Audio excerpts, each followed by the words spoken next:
This is International Radio Serbia. As usual, we begin our broadcast with the news. Serbian President Tomislav Nikolic had talks with Chinese Ambassador Li Manchang, who passed the letter of gratitude from Chinese President Xi Jinping, which stresses the importance of development in the two countries. The Chinese President sent the letter after the intensive meetings of high Chinese officials with Nikolic in the previous period, as well as with the representatives of many Chinese companies that work in Serbia. The letter stresses the contribution of the Serbian president to the improvement of the relations between the two countries. I wish to join your efforts in reinforcing the traditional friendship of China and Serbia, it is emphasized in Jinping's letter. Prime Minister Aleksandar Vučić stated that the Serbian government has decided to send expert teams to Sarajevo to discuss four sectors: infrastructures, energy supply, tourism and defense industry, in order to realize cooperation in those areas. After the signing of the memorandum between the government and the Johnson Electric Company, Vučić said that the better economic cooperation made possible the progress in the political cooperation. He announced that in August the talks with IMF will be held and the wages and pensions in the public sector will be raised. The signed memorandum envisages 50 million euros of investments and employ an additional 2,400 workers over the next 5 years in the factory in Niš, and currently it employs 365 people. The Johnson Electric, with headquarters in Hong Kong, manufactures electronic components and employs more than 30,000 people in more than 30 countries. Serbian Prime Minister Aleksandar Vučić reiterated in Niš that Belgrade is ready to resume dialogue with Pristina in Brussels. We have reached many a compromise in the talks and managed to preserve our vital national interests, Vučić emphasized. According to him, the EU also wants a great deal of issues to be resolved in dialogue prior to the Vienna conference, stating that German Chancellor Angela Merkel, Austrian Chancellor Werner Faymann, and President of the European Commission Jean-Claude Juncker, the Serbian Prime Minister assessed that it will be a big day for the whole of the Balkans. In the village of Starogradsko near Lipljan, central Kosovo, priests of the Raška Prizren Eparchy of the Serbian Orthodox Church held a mass for the 14 Serb harvesters killed in the field on July 23, 1999. The youngest murdered victim was 17 years old. After the mass, the director of the Serbian Government Office for Kosovo, Marko Đurić, asked why no one has been brought to justice more than 15 years after the horrible crime. More after the news. The Kosovo government has decided to disband the civil protection units in the municipalities in the north of the province, where the majority of the population is Serb, reports Kohaditore Daily from Pristina. It envisages the integration of 435 members of the civil protection into other Kosovo institutions, as well as the takeover of all facilities that the civil protection has been using so far. Deputy Prime Minister Edita Tahiri, who is the head of Pristina's delegation in the dialogue with Belgrade, stated that the decision is in line with the agreement on normalization of relations between the two sides. She said it had been agreed in March after the long negotiations in Brussels. The civil protection in the municipalities in northern Kosovo has never been a parallel structure, but one of the rare institutions that had operated with utmost responsibility whenever the citizens and their property were in danger, communicated the Srpska election ticket in comment to the decision of the Kosovo government to disband the civil protection. The president of this ticket, Aleksandar Jablanović, has resolutely denied the claims from Pristina that the civil protection was acting as a parallel structure and stressed that was never its character. Instead, it was formed to operate in cases of fires, floods, and similar situations. The intention of the government in Pristina to disband the civil protection, which it had not even founded, is yet another bogus attempt to impose a less important topic as a priority, although all the issues ought to be solved jointly with consensus and in a political agreement, Jablanović underlined. Kosovo wishes to become a member of UNESCO, while at the same time the authorities in Pristina are denying the right of property to the Serb monastery of Visoki Dečani, the sanctity from the 14th century, which is on the World Cultural Heritage List, and the disputable 23 hectares of monastery's land is part of the special zone that is supposed to be protected by law in Kosovo, reports the Vesti Daily from Frankfurt. The paper writes that the court passed such a verdict on the 15-year-long dispute under pressure and threats, which ended up in a vote where 3 local judges outvoted the 2 international ones. A special chamber of the Kosovo Supreme Court denied its own verdict from 2012, for the monastery declared itself not competent and instructed the stakeholders to renew the trial before the basic court in Peć. Neither the Serbian Orthodox Church nor the Republic of Serbia have the right of complaint to the verdict. The Republic of Serbia donated the land to the monastery by a contract from 1997, but companies Apico and Illyria claim it is theirs. Leaders in Kosovo and Metohija, including Minister of Foreign Affairs Hashim Tači, are bullies steeped in war crimes and organized crime, writes the U.S. web portal Politico. In an article penned by renowned American journalist Chuck Sudetic, Tači and his associates are said to be deliberately sabotaging the forming of the special court for the crimes committed by the former KLA, and in order to avoid the responsibility for the criminal deeds listed in the report of Dick Marty, which include. The article quotes certain sections of Marty's report and the analysis of the Western intelligence agencies, according to which Tači and other commanders of the terrorist KLA were accountable for more than 400 cases of kidnapping, persecution, illegal imprisoning, and murders of the Serbs, Romani, and Albanians, following the withdrawal of the Serbian armed forces from Kosovo in 1999. So that it writes that the US and West European members of the UN Security Council might accept the Russian proposal to have the special court formed by the decision of that body instead by the Kosovo Assembly. And with this, we end the news for today.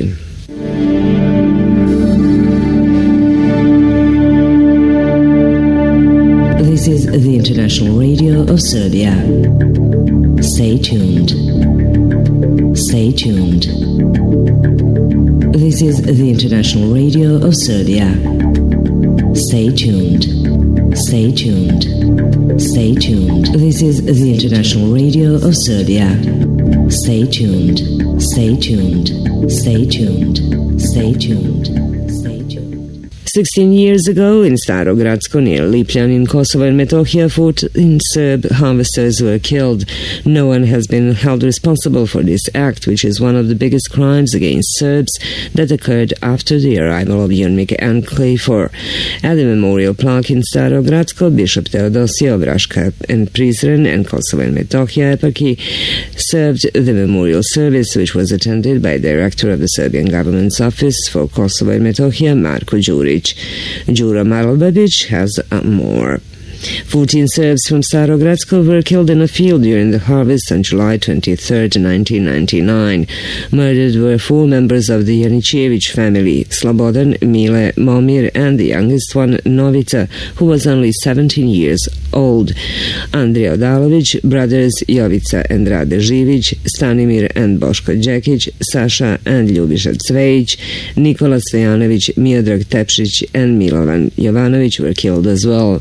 In October 2007, Jurmik police arrested Mazljum Bitici from the village of Veliki Alas near Lipljan on suspicion that he participated in the murder, but 2 months later he was released from custody due to lack of evidence.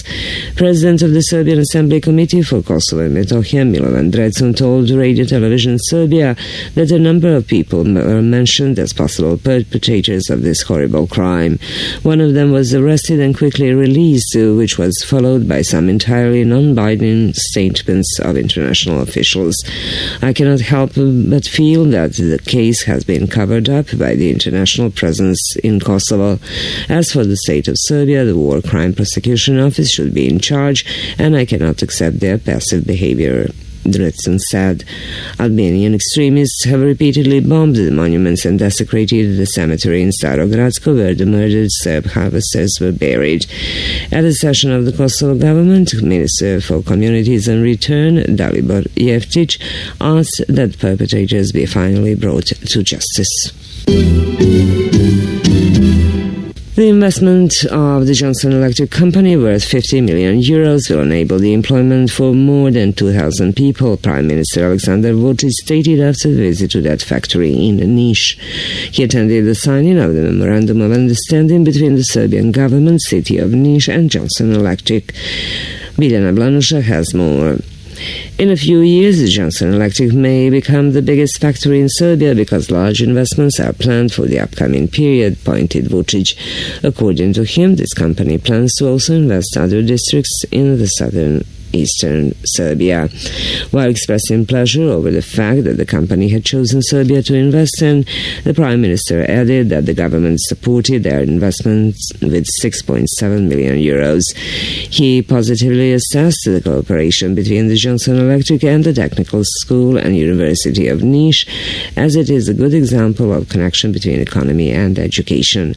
Vučić commented on the positive effects of the fiscal consolidation in the first half of this year and emphasized that the reduction of the deficit has set the conditions to increase the wages and pensions in the public sector. This topic will be on the agenda of the talks between the Serbian government and the IMF in August during the second revision of the precautionary arrangement.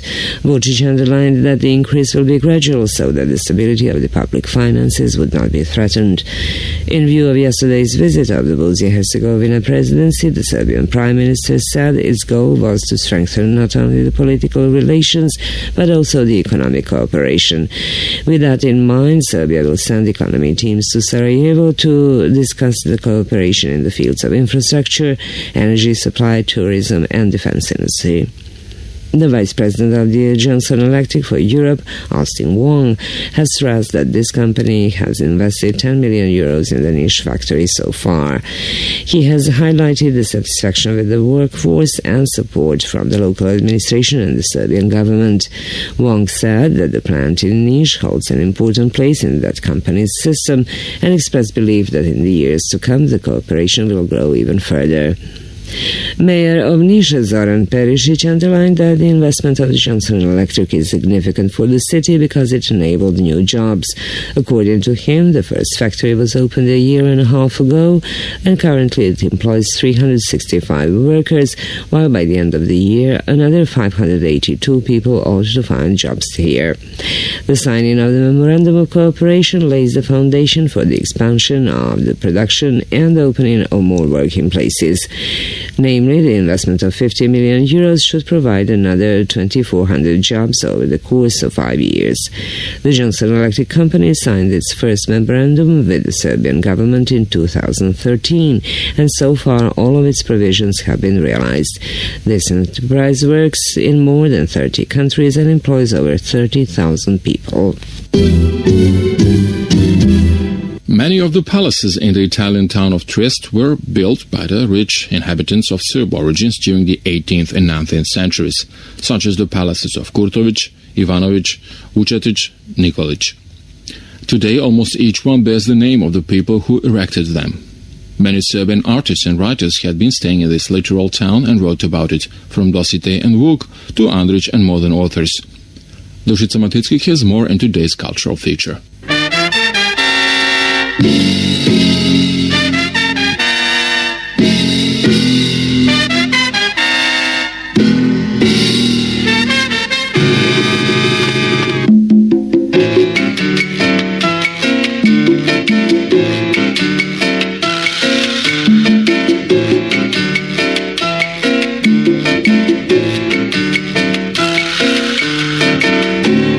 The roots of the development of the modern-day Trieste lay in the era of Habsburg Emperor Karl VI, who declared Trieste the free port in 1719, and it started being settled by the mariners, merchants and artisans from various countries, including Serbia. The Charter of Maria Theresa of 1751 granted to Serbs the right to build their own church, establish a parish and open a school. The Orthodox Church of St. Spiridon from 1869 was the gathering place and pillar of the community that marked the modern history of this town. In the late 18th and early 19th century, Trieste hosted many renowned writers, including the likes of Dositej Obradović, Vuk Karadžić, Petar II Petrović Njegoš, Lukian Mušicki, Joakim Vujić, Matija Ban, Josif Rajačić, and many others. The buildings that were commissioned or bought by the rich Serbs were mostly the works of the prestigious architects of that time. One of the founders of the Serb community, Jovo Kurtović, built his palace in 1788 in the square Ponte Rosso. Later, in the first half of the 19th century, the Serbs started building their palaces in the new city quarters, such as the Giuseppine and Franciscan sections. That is where Alexander Kovačević moved in 1821, Mihailo Vučetić, Georgi Ivanović and Kristofor Popović in 1825, Kristofor Škuljević in 1832, Alexander Bajović in 1843, and many others. One of the most beautiful palaces was built by the Gopčević family on the Canal Grande. In the past, this sea canal was the most desirable living location because it leads the ships straight to the city center. The facade of this building is decorated by the red and white stone from Aurisina, shaped as waves, and 4 stone sculptures of Serbian heroes of the Battle of Kosovo, namely Prince Lazar, Princess Milica, Miloš Obilić, and Maiden of Kosovo. Spiridon Gopčević was a man of cosmopolitan vision, a friend of Giuseppe Garibaldi, president of the Serbian Orthodox Commune from 1847 to 1854, and one of his successors, namely Marino Gopčević, was the founder of the neurology department of the Trieste Hospital in 1945. Nowadays, the old families are gone, but some of the most beautiful palaces have remained. The Ethnographic Museum in Belgrade is currently hosting the exhibition titled Serb Palaces in Trieste, authored by Gordana Gordić, which portrays how the Serbs have managed to preserve their identity and emancipation in that town. The citizens of Trieste respect the Serb roots and cultural heritage of their neighbors, as testified by the fact that a few years ago this town hosted the exhibition dedicated to the Serbs in Trieste from 18th and 19th centuries, with a plethora of photos and written documents.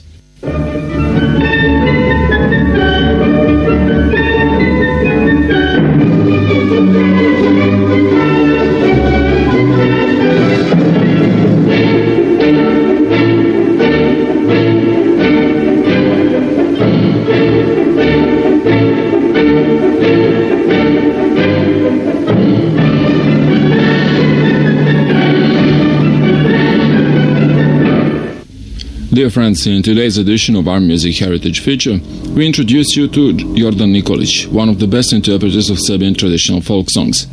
To open up the show, we'll listen to the song Oj golube, moj golube.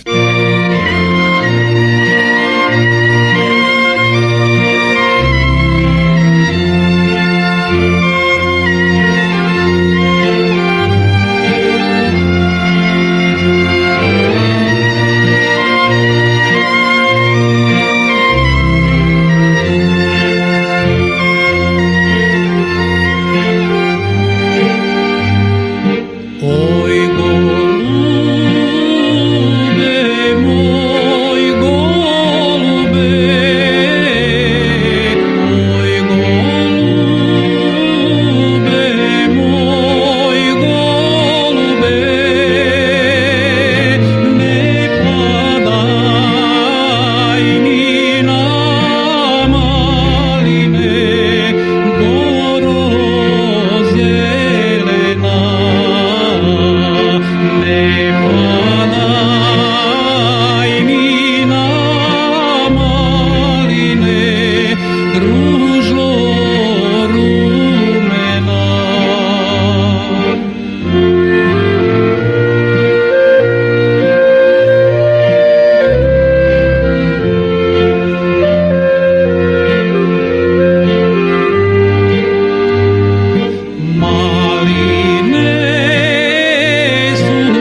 Nikolic was born in Prison, a town in Kosmet, in 1933.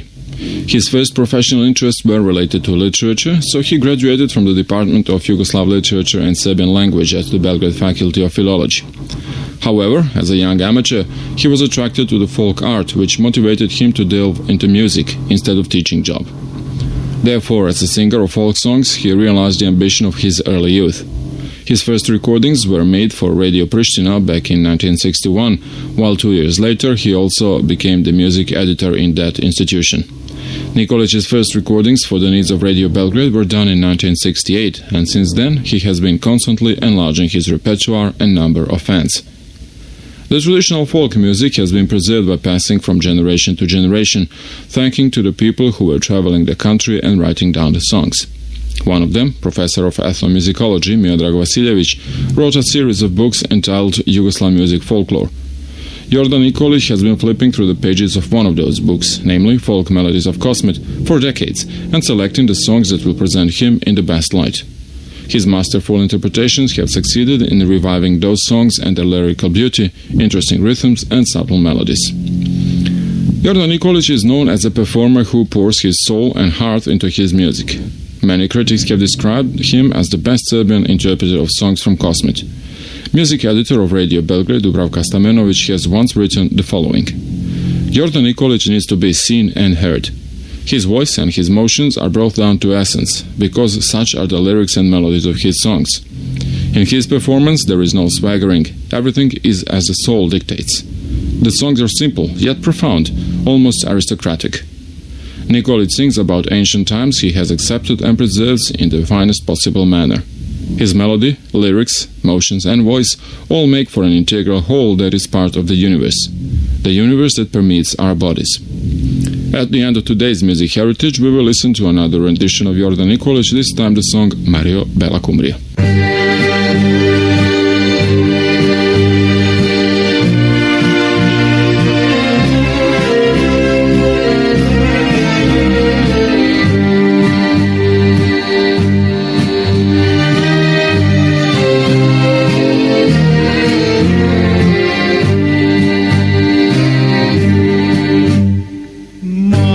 Mario, te libero.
At the end of today's program, we would like to thank our friends and listeners of the International Radio Serbia who started a petition for the survival of our house at the address www.ipetitions.com. Serbia needs international radio. The fate of our radio is still uncertain because the Serbian government has not decided whether to finance the existence of the National World Service. Dear friends, you have listened to the English service of the International Radio Service broadcast, into which you can tune on 6,100 kHz in Europe or 6,190 kHz in the United States. We would like to thank you for your attention and for tuning in, but we will be glad to receive your critics, objections and suggestions, for which you can contact us through our email address radiou@sbb.rs or on our regular mail, Hilandarska 2, 11,000 Belgrade, Serbia. Also, you can visit our website www.glasserbia.org.